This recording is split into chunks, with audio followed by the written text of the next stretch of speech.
Hello friends, जय माँ बगला हूँ जैनवा सिंह। मैंने अभी आप लोगों को ब्लेसिंग दी है और ब्लेसिंग में मैंने लूना चमारी, क्या बोलते हैं ये कर्ण पिचासनी और जिन्नात का 1.5 फुटिया जिन और बहुत सारे जिन्नों की ताकत डाल के मैंने ब्लेसिंग दी है। उस ब्लेसिंग में जो भी मांगोगे आपको मिलेगा। आज ना मैंने एक प्रण लिया है। मतलब मुझे एक्चुअली मैं ना दूसरों के जैसी नहीं हूँ। मुझे गुस्सा आता था तो मैं बताती हूँ कि मुझे गुस्सा आ रहा है, मुझे भूख लगी तो लगी है, मुझे प्यास लगी तो लगी है। मैं इंसान हूँ, मेरे अंदर सांसें चलती है, ये मैं बताती हूँ। गुस्सा इस बात का आ रहा है कि अगर किसी को ज़बरदस्ती हराया जाए और उस पर पब्लिक पे ब्लेम किया जाए तो बहुत गलत बात है। ऐसी बात है। अभी देखिए, ईवीएम मशीन की गलती नहीं देंगे, किसी की गलती नहीं देंगे, और हमारे महाराष्ट्र की पब्लिक तो ज़रा भी इस बात पे नहीं उठाएगी। देखिए, पूरी मीडिया, सबसे पहले मीडिया, ये जो मीडिया खरीदार होती है ना, ये मीडिया कभी भी लोगों को सच नहीं दिखाते। आरक्षण के मुद्दे पे मनोज जंगारे पाटिल जी उपोषण पे थे, वो कोई मीडिया ने नहीं दिखाया, कोई मीडिया ने नहीं। मीडिया सिर्फ उन्हीं की बात दिखाती जिनको दिखानी। अगर राहुल गांधी जी कांग्रेस के या हमारे उद्धव बाला साहब ठाकरे जी की बात आती, वहाँ पे मीडिया बात रोक देती, बाकी सबकी बात करती, ऊपर से आईना दिखाती कि पहले अपने गहरेबान में झांक के देखो। ठीक है, मैंने क्या सोचा, ये लड़ाई लड़के कोई मतलब नहीं है। ये लड़ाई में नहीं, ये लोग पैसों के बल पे जीतना, क्योंकि इन्होंने आज की तारीख में, अभी आने वाले कुछ समयों में इतने पैसे जमा कर लिए हैं कि ये लोग ने समझ लिया है कि अपने आप को इन्होंने भगवान मान लिया है। इन्होंने आगे का मास्टर प्लान सब तैयार रखा है। तो क्यों ना मास्टर प्लान से, जो मास्टर प्लान बना रहा है, मास्टर माइंड, उसे क्यों ना उड़ा दिया जाए।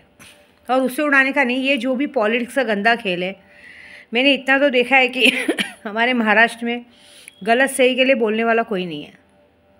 देखिए, मेरे को कल भी किसी ने मैसेज किया कि माँ, लाडली बहन योजना में उन्होंने पैसे दिए, ज़रूरतमंदों ने लिए। आई थिंक मैं उनको गलत तो कह भी नहीं रही हूँ। जो ज़रूरतमंदों ने लिया, मैं उनको कौन होती तकलीफ़ पहुँचाने वाली। लेकिन गलत कहाँ है पता है? जो पैसा लेके वोट दिया वो तो गलत है ना। आप लोग पैसा दे के वोट दे रहे हो, आज उनकी वजह से मैं क्या बोलती हूँ, अगर वो कोई इंसान गलत है सही है, उसको इतना भी तो नीचा मत दिखाओ कि आप उसको गलत बोल रहे हो। आप एक बात सोचो, एक आदमी जो एक टाइम पे यहाँ पे राजाओं जैसा रह चुका है और अचानक से उसको एकदम गंदी तरीके से, मतलब जो 90 सीट ले रहा है, 100 सीट ले रहा है, उसको 16 सीट 17 सीट, ये पॉसिबल है क्या? ये किसी को भी हजम होने वाली बात है क्या? सिर्फ इतनी बात का जवाब दो, ऐसा होता है क्या? कोई इंसान अपनी गलती नहीं मान रहे। मेरी पूजा तो चालू है, 1 तारीख तक जो करूँगी करूँगी। लेकिन जो सबसे बड़ा बागड़ बिल्ला है ना, उसने अपनी बहुत बड़ी कवच डाल के रखी है, और उस कवच को, ऐसे बड़े बड़े दिग्गज को हिलाने के लिए मुझे बहुत बड़ा दिग्गज का पावर चाहिए, और उस पावर के लिए मुझे बहुत मेहनत करनी पड़ेगी। तो मैं ये जानती हूँ, मुझे अपने सैलानी बाबा पे बहुत भरोसा है। हक सैलानी या सैलानी, मेरे मस्तान बाबा में जीते जी मैंने वलियों को देखा है। अजमेर की गलियों में हमने वलियों को भटकते देखा है। तो जनवरी में है मेरे ख्वाजा जी की छठी, हर साल जाती हूँ मैं। और उसके बाद मुझे जटाएँ आई थी तो मुझे कामाख्या जाना ज़रूरी था, लेकिन नहीं, मैं तो यात्रा करती रहूँगी। इस तरह से लोग अपनी मनमानी करते रहेंगे। तो ये क्या होता है मालूम है? बहुत पहले ऐसे ही था, जब तक हमारी इंदिरा गांधी जी जिंदा थी, राजीव गांधी जी जिंदा थे, तब तक कांग्रेस को कभी कोई हटा नहीं पाया था। आज उनके बच्चों को पप्पू कहा जाता है। हमारे उद्धव बाला साहब ठाकरे को कहा जाता है कि ये अपने बाप के नाम पे कलंक है, वारिस नहीं है। अच्छी बात है। मतलब अब तुम हमें बताओगे कि हमारे बच्चे हमारे लायकी के हैं कि नहीं हैं? बच्चे पैदा करें हम, नाम रखो तुम। पहले खुद की गहरबान तो जाग के देखते नहीं हो कि तुम्हारी माएँ कितनों के पास सो के बच्चे पैदा किए। सरनेम जो होता है ना, सरनेम से बहुत फ़र्क पड़ता है। थोड़े बहुत पैसों के लिए अपना ईमान बेचने वाले हमको सिखाएंगे कि हमारा धर्म क्या है। कोई बात नहीं, अभी कैसे नहीं, ये बात दिमाग पे लगी। आपको पता है, मैं न्यूज़ देखती हूँ ना, और जब भी उद्धव बाला साहब ठाकरे को बड़ी बुरी तरह से बोला जाता है ना, भाई को, देखो हमने आज तक, देखो कोई बोलता हो मुझे नहीं मालूम, लेकिन मैंने आज तक कभी किसी को अशब्द नहीं बोला है। हमारी लड़ाई पॉलिटिक्स से लड़ी है, लेकिन लोगों ने बोलते बोलते अपनी मतलब हद पार कर दी है। पैसा तो भगवान ने दिया, लेकिन मैंने कहा था, भगवान कहते पैसे के साथ घमंड कभी मत लाना अपने पास। आप सोचिए, मैंने 7 दिन 7 दिन मेरे ख्वाजा जी के पास बैठी थी, मेरे सैलानी बाबा के दरगाह पे। उनकी चौखट पे बैठ के 7 दिन में उन्होंने मुझे जटाएँ दे दी। उन्होंने मेरी पढ़ाई से इतने खुश हो गए। सिर्फ 1.25 लाख नादे अली पूरा किया था, उसके बाद मैंने 5 लाख नादे अली पूरा किया पूरे महीने भर में। 1.25 लाख नादे अली पूरा किया। उन्होंने मेरी आँखों में शक्तियाँ डाल दी। मेरी आँख कोई भी 5 सेकंड तक झपका नहीं सकता। तो जो मुझे 7 दिन में जटाएँ दे सकता है, तो अगर मैं 40 दिन उनकी चौखट पे बैठ के उस दिन कदम पोशी करूं, उन्हें निहारती रहूं और उनसे एक सवाल करूं कि कहाँ रह गई मेरे पूजे में कमी, तो क्या होगा। जो 7 दिन में खुश होके मुझे जटाएँ दे सकता है, मुझे लगता है 40 दिन में खुश होके मैं तो उनको सामने बैठी हुई देखी हूँ, हंसते देखती हूँ, बोलते देखती हूँ। मुझे इतना अच्छा लगता है उन्हें देखना कि मैंने उन्हें हमेशा देखा है कि खुदा को भी इतना सुंदर मैंने पहली बार देखा। खुदा को भी सुंदर पहले मैंने पहली बार देखा। मेरा महबूब भी इतना सुंदर न था जितना मेरे सैलानी बाबा थे। सैलानी बाबा, मुझे तो तुझसे प्यार हो गया है। सैलानी बाबा, मुझे तो तुझसे प्यार हो गया है।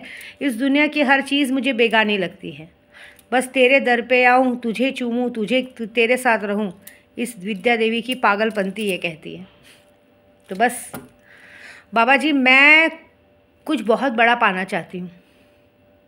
देखिए, मेरे पास माँ बाप नहीं है, अपना बोलने वाला कोई नहीं है। मेरे अपना बोलने वाले आप हैं। आप मेरे ही ख्वाजा जी हैं, आप मेरे हजरत मुश्किल खुशा हैं, आप मेरे मस्तान बाबा हैं, आप ही मेरे सब कुछ हैं। तो मुझे पता है इस जीत की राह पे, इस हार और जीत की राह पे आप विद्या देवी का साथ देंगे ना। मुझे इतना ताकतवर इंसान बनना है ना कि ये जिस तरह से लोगों की बदतमीज़ी करते हैं, इनकी बदतमीज़ियों का जवाब देना है। तो क्या आप मेरा साथ देंगे? मेरी माँ ने मुझे एक बार कहा था कि तुम कभी बेटा नहीं बन सकती। तो क्या बाबा मैं आपकी बेटी बन सकती हूँ? आपकी चाहने वाली बन सकती हूँ? आपको प्यार कर सकती हूँ? आपके कदमों में बैठ के आपकी कदम पोशी कर सकती हूँ? ज़िंदगी भर आपको अपना बना सकती हूँ? ज़िंदगी भर आपकी ग़ुलाम बन सकती हूँ? इतना जवाब दीजिए। और इन सबको, क्योंकि मुझे सबसे बड़े बागड़ बिल्ले को अगर ऊपर पहुँचाना है तो मुझे आपकी चौखट पे आना है। तो विद्या देवी वादा कर रही है 3 जनवरी को विद्या देवी निकलेगी अपने घर से, मेरे बच्चों को पूरी तरह से सेट करते हुए। और मुझे पता है बाबा जी, उस रास्ते में कोई बीच में नहीं आएगा। उसके पहले के सारे जिन्नात आपका मेरा साथ देंगे। 3 जनवरी से लेके 3 फरवरी तक होगा 1 महीना, 1 महीना 15 दिन, ठीक है। 24, आज है 25 नवंबर, 24 फरवरी तक विद्या देवी आपकी कदम पोशी करेगी। पूरे 40 दिन आपकी पूजा करेगी और पूरे 40 दिन ब्रह्मचार्य का व्रत रखकर, कहते हैं ना नॉनवेज खाएगी, ना शराब तो मैंने छोड़ ही दिया अभी एक तरह से, ना नॉनवेज खाऊंगी ना कुछ, पूरे प्रण के साथ मेरा महबूब मान के आपको, मेरा कहते हैं ना सब कुछ मान के आपको आपके कदम में आऊँगी। और आपको मुझे वो ताकत बख्शनी पड़ेगी जो किसी के पास नहीं है। मैंने आपको सामने से देखा है, ये सिर्फ मैं जानती हूँ, लेकिन अब आपको पूरी दुनिया में मेरे मुँह की लाली चमकानी पड़ेगी। इतना तो करेंगे ना। और इन जैसों को सबक सिखाना है, बस इतना जानती हूँ मैं।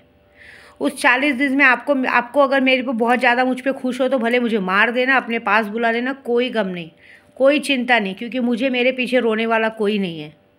लेकिन बहुत लोगों के पीछे बहुत कुछ रोने वाले हैं, उनको बचाना है। देश के बॉर्डर पे लोग लड़ते हैं देश को बचाने के लिए, और मुझे लड़ना है अपने देश को बचाने के लिए इन गंदे पॉलिटिक्स वालों से, इन गंदे लोगों से, जहाँ पे हर तरह की गंदगी हो गई, त्रिया चरित्र हो गया है। हर औरत अपने आदमी को धोखा दे रही है, हर जगह पे गंदगी हो गई, कोई किसी का नहीं है।